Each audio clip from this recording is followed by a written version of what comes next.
নমস্কার। এই ভিডিওতে আমরা মাসিক রাশিফল এই বছরের যে প্রথম মাস জানুয়ারি মাস, সেই মাসে আপনার রাশিফলটি কীরকম হতে পারে, 9টা প্ল্যানেটের যে গোচর চলছে সেই ট্রানজিশনের রেসপেক্টে কীরকম সম্ভাবনা তৈরি হচ্ছে আমরা ডিটেলসে দেখব। বৃষরাশির ক্ষেত্রে যেহেতু এটা গোচরের উপর ভিত্তি করেই রাশিফল ইন জেনারেলভাবে কনসেপ্টটা থাকছে, তো আমরা প্রথমে গোচরটা যদি দেখে নিই 9টা প্ল্যানেটের। তো বৃহস্পতি থাকছে আপনার দ্বাদশভাবে, শুভ বা বড় ইভেন্ট হলো 2-3 মাস পরে বৃহস্পতি 31 ডিসেম্বর থেকে হয়ে গেছে মার্গী, বকরি চলছিল। তো বৃষরাশির ক্ষেত্রে অ্যাকচুয়ালি বৃহস্পতি খুব একটা কারক প্ল্যানেট নয়, তথাপি বৃহস্পতি যেহেতু সন্তানের কারক গ্রহ, আর্থিক ধনের কারক গ্রহ ধরে, শিক্ষা জ্ঞানের কারক গ্রহ, ভাগ্যের কারক গ্রহ ধরে, তো এটা একটা বড় ইভেন্ট বলতে পারেন। শনি থাকছে বৃষরাশির ক্ষেত্রে রাজ্য করে দশমভাবে, স্বক্ষেত্রীয় অবস্থা এবং মূল ত্রিকোণভাবে। এটা কিন্তু বৃষরাশির ক্ষেত্রে খুব ভালো গোচর চলছে। সূর্য আপনার অষ্টমভাবে থাকছে 15 তারিখ পর্যন্ত, এরপরে আপনার নবমভাবে ভাগ্যভাবে চলে আসবে। বুধ মঙ্গল থাকছে আপনার অষ্টমভাবে, শুক্র থাকছে সপ্তমভাবে, কেতু পঞ্চমভাবে এবং একাদশভাবে রাহুর গোচর চলছে।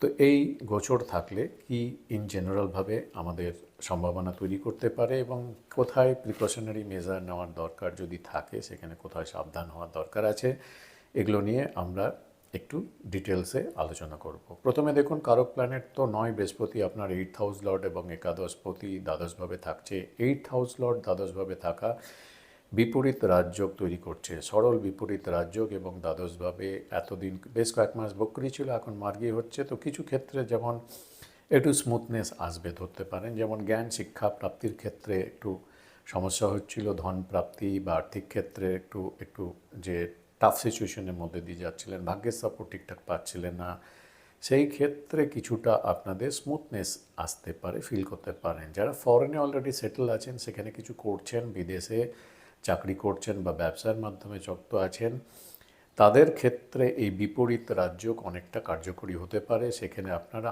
আনপ্রেডিক্টেবল সিচুয়েশনে, যেখানে আপনার পারিপার্শ্বিক লোকজন ধরেই নিয়েছিল, সেখান থেকে যদি কোনো ট্র্যাপে বা প্রবলেমে চলছিলেন, সেখান থেকে বেরোতে পারবেন এরকম ধরে নিচ্ছিলেন বা আপনি ভাবছিলেন, সেখান থেকে কিন্তু আপনি বেরোতে পারবেন এই বিপরীত রাজযোগের জন্য। প্রবলেম থেকে, টাফ সিচুয়েশন থেকে নিজেকে বের করে আনতে পারবেন। 4th হাউসে বৃহস্পতির দৃষ্টি থাকছে, ভূমি, বাড়ি, গাড়ি এইসব সম্পর্কে কিন্তু যোগ থাকছে। এবার ইন জেনারেলভাবে যোগ থাকছে, তবে আপনার ব্যক্তিগত ন্যাটাল চার্টেও কিন্তু সেই যোগগুলো থাকতে হবে এবং সঠিক সময় মানে দশা অন্তর্দশা এগুলো কিন্তু ক্যালকুলেশনের মধ্যে ধরতে হবে। ইন জেনারেলভাবে যোগ থাকছে। শত্রুতা, বিরোধিতা, লড়াই, ঝগড়া এবং আপনার নিজের স্বাস্থ্যের উপর একটু নজর দেওয়া দরকার আছে। সাডেন কোনো ব্যাপার ঘটে যাওয়া, সাডেন সেটা প্রাপ্তি অপ্রাপ্তি দুটোই হতে পারে। নিজের অনেক কিছু ট্রান্সফরমেশন আপনি করতে পারেন, হতে পারে এরকম ফিলিং থাকবে। ওকাল্ট, অ্যাস্ট্রোলজি, স্পিরিচুয়ালিটি, আধ্যাত্মিকতার উপর আপনার আকর্ষণ খুব বাড়বে। বিদেশের ব্যাপারে আপনাকে ভাইব্রেশন যেরকম থাকবে, তবে খরচার আধিক্যটাও কিন্তু খুব থাকবে। মঙ্গল কিন্তু অষ্টমভাবে থেকে ডাইরেক্ট দৃষ্টি প্রদান করছে আপনার রাশি স্থানে, সুতরাং একটু অ্যাঙ্গার টেম্পারমেন্টের লেভেলটা জানুয়ারি মাসে যারা বৃষ রাশির আছেন ইন জেনারেলভাবে কিন্তু একটু বাড়তে পারে এবং কিছুটা চোট, আঘাত, দুর্ঘটনা এগুলো এগুলো সম্পর্কে সতর্কতা অবলম্বন করে চলা উচিত।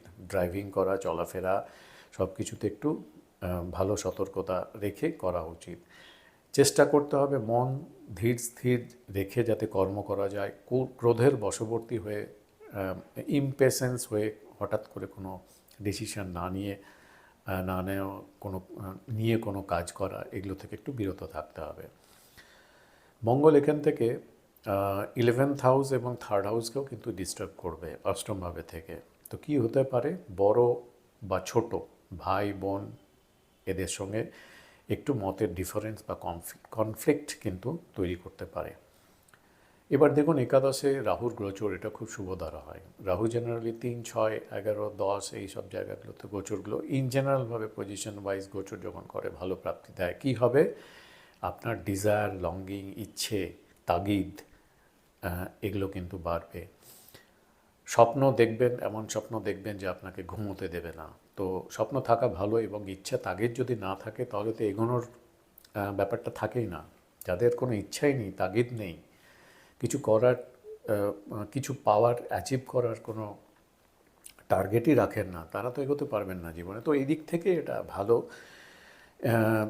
এবং কিছু কিছু ক্ষেত্রে এটা হতে পারে যে আপনার যে লঙ্গিং, প্যাশন এবং ডিজায়ার, ফুলফিলমেন্টের জায়গাটা আপনার তৃপ্তি দেবে না, হয়তো আরও চাই এরকম ভাবনাটা থাকবে, সন্তুষ্টি হয়তো চট করে আসবে না।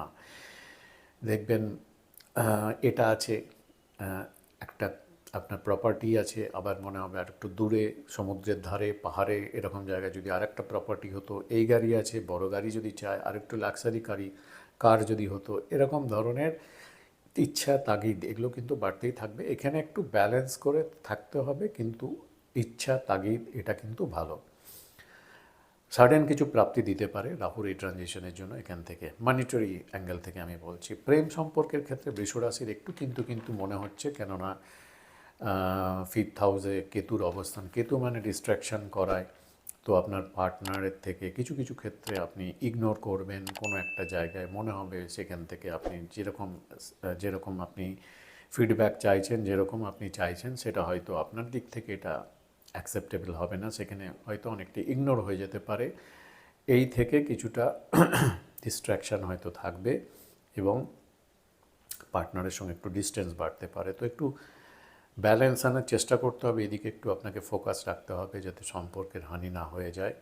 শনি ষষ্ঠরাজযোগ করে দশমভাবে যেটা থাকছে, সেটা খুব পরিশ্রম যেরকম করাবে, বিগ থট, বিগ ভাবনা এবং বিগ কাজে আপনাকে ইনভলভ করিয়ে রাখবে এবং লক্ষ্য পূরণের জন্য আপনাকে প্রচুর পরিশ্রম করাবে। এবং যারা করবেন, যারা অ্যাকচুয়ালি এটা অ্যাকসেপ্ট করে এগোতে পারবেন, তাদের ক্ষেত্রে কিন্তু বিগ কিছু প্রাপ্তি কর্মের ক্ষেত্রে, চাকরির ক্ষেত্রে, ব্যবসার ক্ষেত্রে হতে পারে।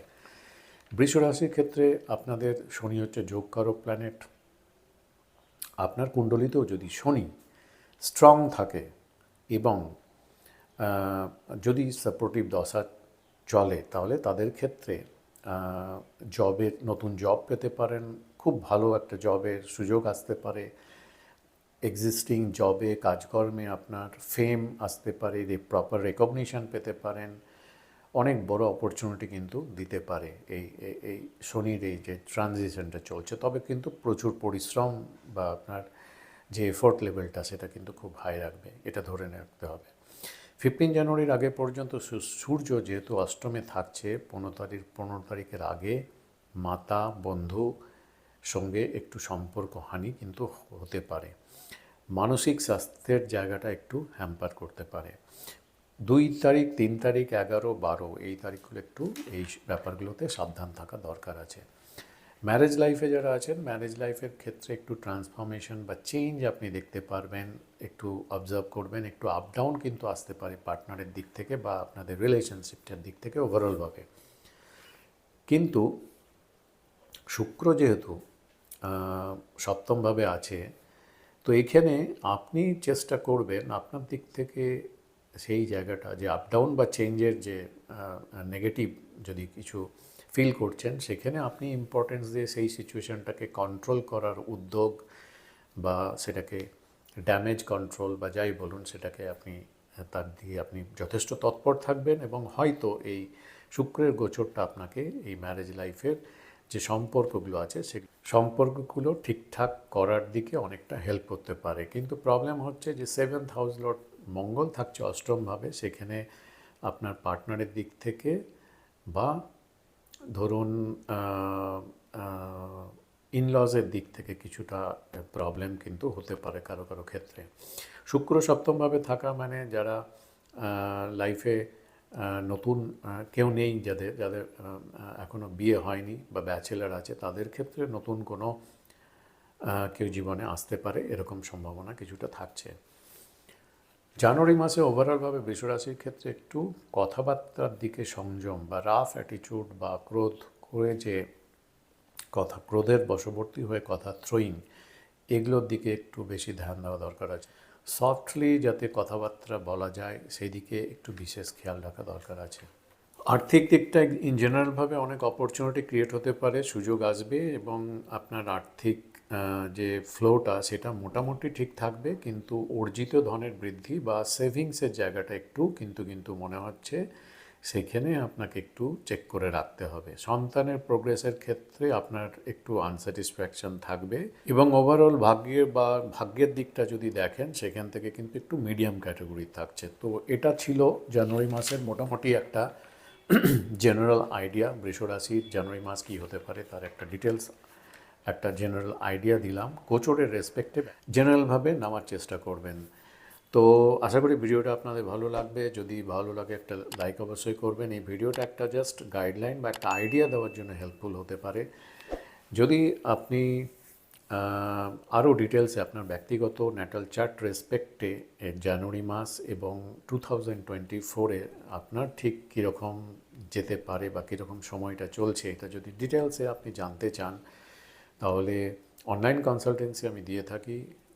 ওয়েবসাইটটা দেখতে পারেন বা হোয়াটসঅ্যাপের মাধ্যমে মেসেজের মাধ্যমে আপনারা আমার সঙ্গে কন্ট্যাক্ট করতে পারেন। এগুলো কিন্তু চার্জেবল, ফ্রি নয়। তো আজকের মতো এই পর্যন্তই। নমস্কার।